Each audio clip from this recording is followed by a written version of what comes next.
Rajasthan fourth grade कर्मचारी भर्ती परीक्षा का डॉक्यूमेंट्स वेरिफिकेशन का कार्य आज 18 मई को पूरा हो गया है ना। तो 19 या 20 मई को आपकी जो स्कूल शिक्षा विभाग से जो भी आंकड़े हैं वो आपके कर्मचारी चयन बोर्ड को भेज दिए जाएंगे। बाद में वहां से उनकी छटनी की जाएगी कि कितने अभ्यर्थी पात्र हैं, कितने अभ्यर्थी अपात्र हैं, कितने अभ्यर्थी प्रोविजनल है। तो वो जो डाटा है वो 22-23 तारीख को लगभग आपको रिलीज करके बता दिया जाएगा। आलोक राज जी ट्विटर के माध्यम से बता सकते हैं या छोटी सी प्रेस कॉन्फ्रेंस करके बाद में उसके माध्यम से वो बता सकते हैं। लेकिन देखिए उससे पहले ही क्या खेला किया जा रहा है आप यहाँ पर देख पाएंगे। ये कार्यालय अधीक्षक सामूहिक चिकित्सा संघ अजमेर के द्वारा 15/5/2026 को ये आदेश है वो जारी किया गया। देखो इसमें क्या लिखा हुआ है, थोड़ा सा आप ध्यान दीजिए। अजमेर में एचआई कैटेगरी जो आपकी फिजिकली हैंडीकैप दिव्यांग अभ्यर्थी है उनमें जो एचआई कैटेगरी होती है उनका मेडिकल चल रहा है। एक तो सबसे पहले वो बहुत धीरे चल रहा है, यानी एक एक दिन में 4-4 5-5 कैंडिडेट का मेडिकल हो रहा है, आप सभी को पता है। तो यहाँ पर आप देखिए इस कार्यालय आदेश में क्या लिखा गया है, द्वारा चतुर्थ श्रेणी कर्मचारी भर्ती 2024 के पद पर दिव्यांग अभ्यर्थियों जिनमें एक तो है मुकेश कुमार और दूसरा है मोहम्मद सिराजुद्दीन, इनके संबंध में मेडिकल बोर्ड दिनांक 18 मई 2026 के स्थान पर इनको 10 अगस्त 2026 को प्रातः 9 बजे बोर्ड गठित किया जाए। देखो इन्होंने क्या खेल किया है, मतलब मेडिकल जांच व्यवस्था है वो पूरी तरीके से कछुआ चाल चल रही है। कछुआ चाल कैसे चल रही है, अजमेर चिकित्सालय में चतुर्थ श्रेणी कर्मचारी भर्ती जिसमें एचआई कैटेगरी के अभ्यर्थी हैं, दो अभ्यर्थी हैं, मैंने भी आपको बताया था, एक आपका मुकेश कुमार और दूसरा आपका मोहम्मद सिराजुद्दीन। दोनों को 18 मई की डेट दी गई थी। सबसे पहले मैं आपको बता दूं एचआई कैटेगरी का अजमेर में जो मेडिकल होना है वो 18 मई से लेकर 19 जून केवल और केवल 44 कैंडिडेट है। 44 कैंडिडेट का ये मेडिकल होने में 1 महीना लगाएंगे। 1 महीना मतलब आपका 30 दिन लगाएंगे, यानी 44 30 दूनी 60, 30 दूनी 60 है, यानी एक दिन में 2 कैंडिडेट का भी मेडिकल नहीं कर रहे, क्योंकि अगर 30 दिन में 2 का करते तो 60 होते और यहाँ पर तो केवल और केवल 44 कैंडिडेट है, यानी एक दिन में 1.5 अभ्यर्थी का ये मेडिकल कर रहे हैं। तो सोचने वाली बात है, एक एक दिन में एक एक 1.5 कैंडिडेट का अगर मेडिकल करेंगे तो ये मेडिकल कैसे होगा, है ना। और दूसरी बात, आज 18 तारीख से मेडिकल शुरू होना था और 18 तारीख के दिन जो 2 अभ्यर्थी थे मुकेश और ये आपके सिराजुद्दीन, इन दोनों को ही अब डेट जो है वो 10 अगस्त 2026 की दी गई है। अरे भाई 18 की जगह आप 19 को भी बुला सकते थे। 19 वाले जो 1.5 अभ्यर्थी हैं उनके साथ में इन दोनों का भी डॉक्यूमेंट्स वेरिफिकेशन तो हो गया, मेडिकल हो जाता है इन दोनों का भी, है ना। एक दिन में 4 अभ्यर्थियों का मेडिकल नहीं हो सकता। तो ये चाहते नहीं है कि मेडिकल वो तय समय पर हो। मैंने ट्विटर के ऊपर आज भी कैंपेन शुरू किया है 18 तारीख को सुबह 11 बजे और शाम को 7 बजे। उसमें मैंने अभ्यर्थियों से मांग की है कि वो ज़्यादा से ज़्यादा संख्या में वहां पर पधारे और ट्वीट रीट्वीट और शेयर के माध्यम से अपना योगदान दे ताकि जल्दी रिजल्ट निकाला जा सके। हमारी मांग एक ये थी कि जो फिजिकल हैंडीकैप कैंडिडेट हैं, जो स्पोर्ट्स कैटेगरी वाले कैंडिडेट हैं, उनका रिजल्ट होल्ड करके या प्रोविजनल करके बाकी जो सामान्य कैंडिडेट है उनको फाइनल रिजल्ट उनका डिक्लेयर किया जाए, उनको ज्वाइनिंग दी जाए। तो जो मेडिकल वाले कैंडिडेट हैं वो ये बोल रहे हैं कि हम आदमी नहीं है क्या, हम मनुष्य नहीं है क्या, हमें नौकरी नहीं चाहिए क्या। अब देखो आपको नौकरी तो चाहिए, लेकिन आपका हाल क्या कर रखा है ये देखो। बोर्ड ने 1 महीने में 44 कैंडिडेट का मेडिकल करना था, उसमें भी अब देखो सीधी अगस्त की डेट दी है, यानी कि मई आधी गई, जून पूरा गया, फिर जुलाई पूरा गया 31 दिन, फिर 10 अगस्त तक की डेट दी है, यानी 4-4 महीने चलेगा 44 कैंडिडेट का मेडिकल।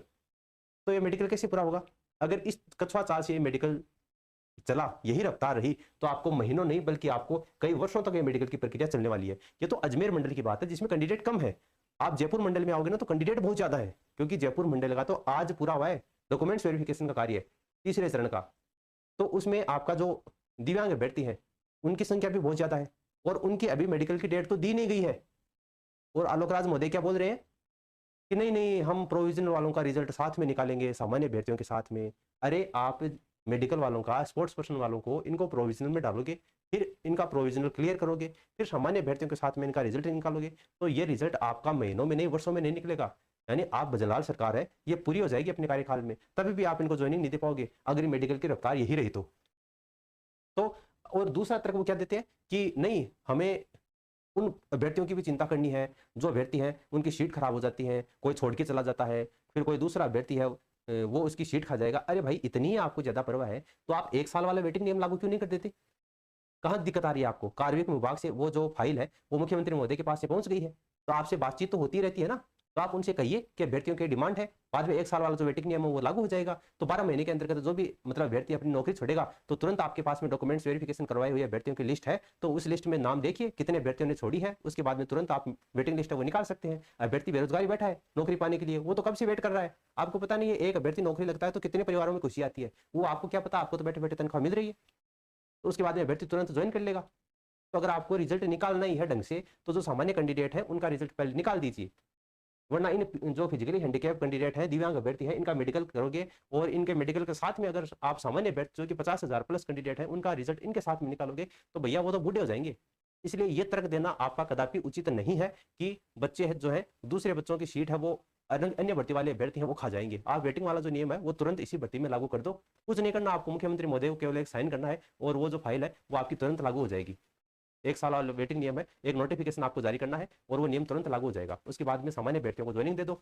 अगर आपको इतनी चिंता है कि वो सीट छोड़ देंगे तो बाद में वेटिंग लिस्ट निकाल देना और दूसरे अभ्यर्थी हैं वो उनकी जगह ज्वाइनिंग कर लेंगे। 5-10 दिन में प्रोसेस होता है, आराम से कंप्लीट हो जाएगा।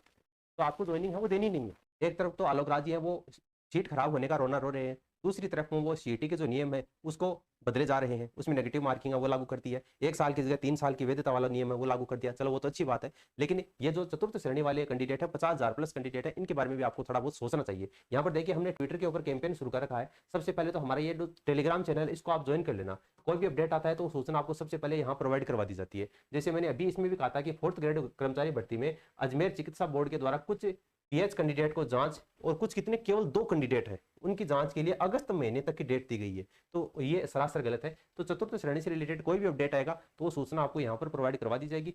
और टेलीग्राम चैनल को ज्वाइन करने की लिंक आपको नीचे कमेंट सेक्शन में दे रखी है। और हमने जो ट्विटर के ऊपर अभियान शुरू किया है वो आप यहाँ पर देख सकते हैं। ये हमारा ट्विटर प्रोफाइल है। तो आप ट्विटर के ऊपर जैसे ही सुनील पचार लिखोगे तो ये जो प्रोफाइल आपके सामने शो हो जाएगी। यहाँ पर आपको जो फॉलो वाला बटन दिखाई दे जाएगा, वहां से आप उसको फॉलो कर लेना। यहाँ पर हम लगातार आपकी चतुर्थ श्रेणी कर्मचारी की जो भर्ती है उसकी लगातार मांग उठाते रहते हैं। अभी हमने आपको जो बताया था ना वो 2 अभ्यर्थी वाली, वो मांग भी हमने यहाँ पर उठाई है। इसके अलावा और सीट खराब की चिंता है इनको, लेकिन 50,000 बेरोजगार जो घर बैठे हैं उनकी चिंता महोदय को नहीं है ना। तो इस तरीके के हम कोई भी पोस्ट करते हैं तो आप उस पोस्ट को यहाँ से रीपोस्ट किया कीजिए। ठीक है, आपके मन में कोई भी सवाल होता है तो आप यहाँ से कमेंट करके पूछ सकते हैं और इसको शेयर कीजिए। जितना ज़्यादा शेयर करेंगे जितनी ज़्यादा ये मतलब सरकार की नज़र में आएगी तो सरकार की भी किरकिरी होती है ना। तो उस किरकिरी से बचने के लिए, उस बेइज्जती से बचने के लिए हो सकता है कि वो थोड़ा सा संयम दिखाएं और नवंबर में होने वाले जो आपके चुनाव है, ठीक है, तो उसमें अपन इनका आईना है वो दिखा देंगे।